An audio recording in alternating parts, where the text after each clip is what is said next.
too many people at the moment are frightened of saying what they feel, which isn't always, wrong. It's just different.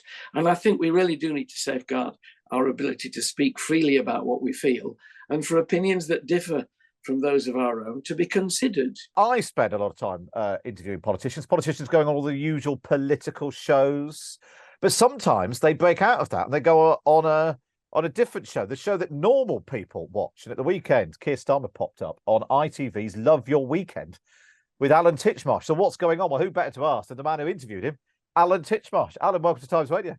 Thank you, Matt. Nice to be with you. So what goes through your mind then? Normally you have like nice celebrities and people talking about the countryside on your programme. What goes through your mind when Keir Starmer says he wants to come on? Well, I think the thing that would go through any person, any human being on the planet is particularly when Love Your Weekend is connected with countryside and predicated on that and animal welfare and farming and horticulture. Not strictly that, but we have celebrities on too. But it is a programme which is set in the countryside, about the countryside on a Sunday morning. Because when we started doing it, I thought, well, it's all either politics or cookery on a Sunday morning, and I don't particularly want either of those. I'd love something that was much more relaxed, general, pastoral, if you like. And we have all manner of guests, actors, authors, musicians, whatever. Seldom politicians, and I wouldn't make a habit of having politicians on, but Keir Starmer was offered, and I was very curious because we're all sort of heading towards an election at some point. And those of us who live in the countryside, work in the countryside, and those of us who are concerned with growers, farmers, horticulturists, the whole management of the countryside can be a bit nervous about different political parties coming into power, thinking, will they really take care of it, or do they just want to concrete the lot? And we hear a lot about, the importance, quite rightly, of housing, but often countryside is sort of pushed to one side, and but we need housing more than anything. We need to save energy, so we need solar panels everywhere. And I'm just anxious to learn, what the policies were of the Labour Party without being overly heavy. I didn't suddenly want to turn it into Sunday with Laura Koonsberg. We've been doing a bit on the other side. But I wanted reassurance from a party who's not in power at the moment, if they were to come in power, what was their view of the countryside, but also in a personable way. I think if you're the sort of interviewer I am, and I've, goodness me, done it for about 30 odd years now, I have a gentle way of approaching things, which often achieves, sometimes, dare I say it, better results than if you wade in there bludgeoning them to death, So did you, given all your concerns about housing and about solar panels and all that, did you come away reassured by Keir Starmer's approach that he understood the issues facing the countryside? I think he does understand the issues. I was very heartened by the fact that he said his aim would be that we should produce 50% of our own food, and this, which is a laudable ambition, and I do wish we could. At least it's an effort. The old thing, if we why aim for the stars when we have the moon already? Well, if you look at the stars, at least you're not in the gutter. I'm mixing up about 58 metaphors there. It's a laudable aim. And he explained that he had actually grown up in the countryside. And although much of electoral sort of propaganda, as it were, whichever party you are, is concerned with where the greater number of voters are, which is towns and cities, those towns and cities are fed by the countryside. And I think it's important that MPs of all colour, all parties, realise what the countryside can do for us, particularly since Brexit. We need it to support us now. We need it to be used efficiently. And that doesn't always mean covering it in solar panels when it's good land for growing food, which sustains us. So, but as well as sort of tackling him on that core, I wanted to find out about the man, because I think the intriguing thing about Keir Starmer is we can look him up and find out what he's done. And his great plus is that he has had a career before politics. So many politicians now go through university, become a SPAD, they go to sort of allied to government, then they become an MP. There's no experience in industry in its widest sense, whatever that industry might be, the workplace. And I felt he had that. And so I took trouble and care to ask him about that. But I also wanted to find out a little bit about what the man was like. How important was family to him? And I put it to him that to be an MP nowadays, particularly to be a leader of a political party, my goodness me, you put yourself up there in the firing line. And I think we expect sometimes too much of individuals to actually hack this, and we talked about keeping family out of the limelight and whatnot. I wanted to give the viewer a greater insight into the man. You'll know, Matt, from whenever you interview anybody, people will always come up to you after to say, what is X really like? And I hope a bit that I endeavoured to show people viewing what Keir Starmer was really like. It was really interesting, I thought, actually, when he was talking about how he tries to protect his children. He doesn't sort of name them or use them in photos. And he's also quite keen, while obviously in no way measuring the curtains for Downing Street, were he to become Prime Minister, that he still wanted to play his five-a-side football, which I thought was interesting. I wanted to ask you, it's interesting, you talk about the solar panels. Do you think we've got too many solar panels in fields, these sort of solar farms? Should we put a stop to them? I think we should put a stop to putting solar panels in places where we could use the land better for growing food, and also where they are complete eyesores. We've learned, certainly we learned through COVID and through lockdown, the value of countryside in lifting our spirits, the value of the great outdoors. If we just wipe away beauty in the interests of staying warm and staying lit, well, what are we living for? If we can't have a better quality of life, if our mental health is affected, which, there's so much talk about mental health now, too much, I think, in many ways. Life has always been tough for kids and for grown-ups. I'll park that one now. Let's get myself into trouble. But it is over talked about. But we need beautiful countryside and we need productive countryside. Yes, we need cheaper energy, but not at the cost of being able to produce our own food and going out and finding beautiful countryside. If we cover every field in solar panels, yeah, we'll save a bit on the electricity, but there'll be no much point in going out there and looking at it, will there?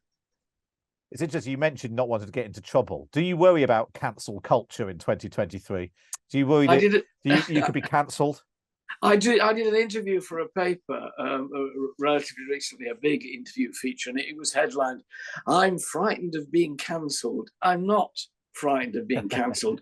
I'm appalled by the very existence of cancel culture, because tolerance for me is a two-way thing. I like to think I'm very tolerant of people with different opinions to myself. It seems to me that a lot of so-called minority groups are not particularly tolerant of opinions that differ from theirs. And I think it's important that we all tolerate each other and that we maintain the ability for this country still to boast that it has free speech. And I think too many people at the moment are frightened of saying what they feel, which isn't always, wrong. It's just different. And I think we really do need to safeguard our ability to speak freely about what we feel, and for opinions that differ from those of our own to be considered. I try and understand why somebody, I'm not painting myself as a Pollyanna figure, but, if people feel completely different to you, why?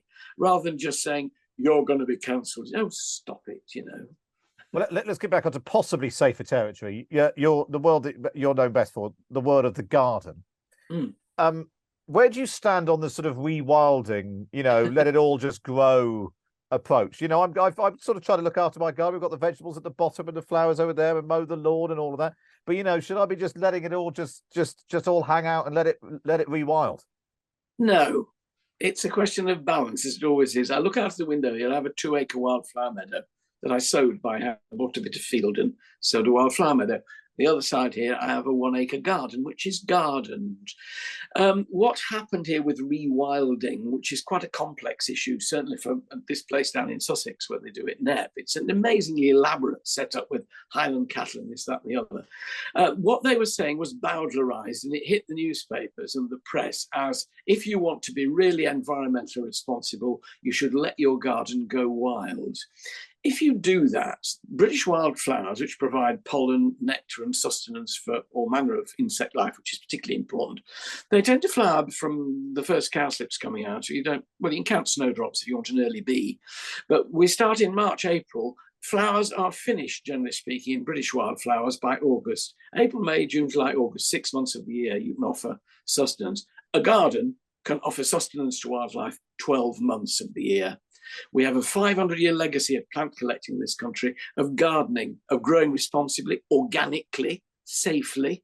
That's what's most important, is how you garden, less of what you grow. And there's nothing remotely irresponsible about having a patch of of lawn that you mow for stripes, as long as you've got another patch which has got the wildflowers in, and you've got diversity, biodiversity in your garden, comes as a result of growing plants from all sorts of different countries.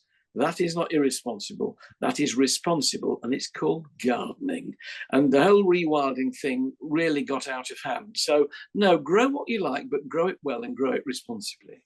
It's one thing having your lawn which you mow for stripes. What about having fake grass? No, I'm afraid I'm against fake grass. We're trying to cut down on plastics. I understand that when people want a green surface, and on a roof terrace, perhaps, if you want it to look like, fair enough. But the important thing is how you dispose of it, because we're finding now plastics in the seas and everywhere. It's very difficult. I find it very hard to reconcile, even when, there's no labour or older people or whatever to cut it. Grow something which is safer for the environment. I think plastic grass for me now is a no-no. Just go back then finally to Keir Starmer. You said you've been doing interviews for such a long time. You had your ITV chat show, go all the way back to the days of Pebble Mill, people remember as well. You must have interviewed lots of politicians actually over that time. Are there any of those interviews which stick in your mind? I think the ones you're always aware of, will they live up to their promises? I mean, ambition is a great thing, and it's a good thing to have, and Keir Starmer certainly has that. Time will tell, A, whether or not he's put in the position of being able to endeavour to fulfil those ambitions, and B, how successful he is at it.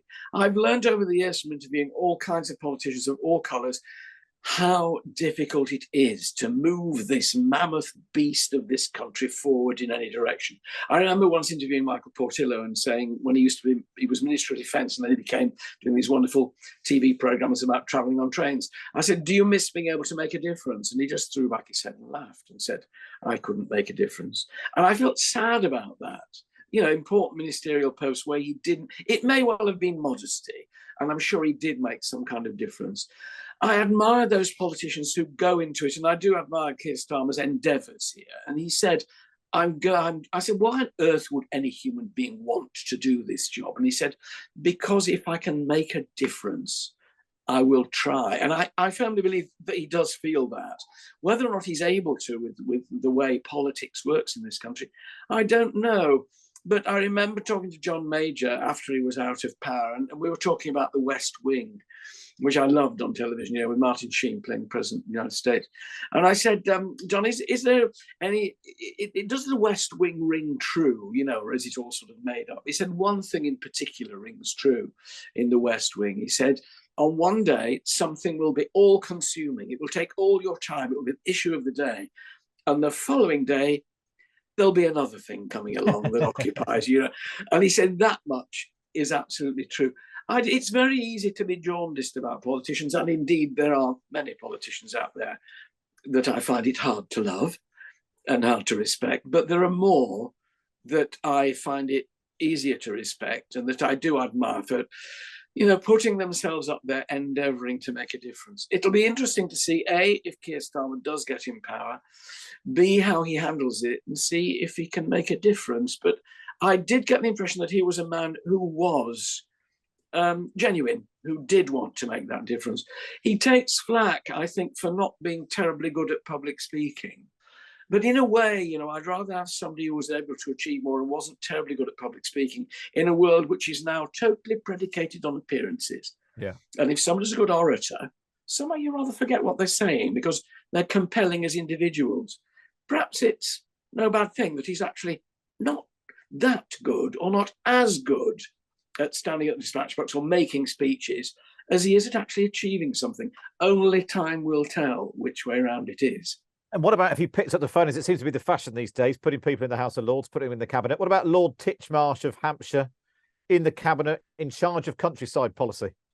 I think that would. I remember interviewing Greg Dyke once before he became Director General of the BBC and said, would you ever become Director General of the BBC? And he said, there's more chance of Roland Ratt becoming Director General of the BBC than me. And then he became Director General of the BBC. I think the likelihood of me going to the House of Lords is far less likely than Roland Ratt going to the House of Lords.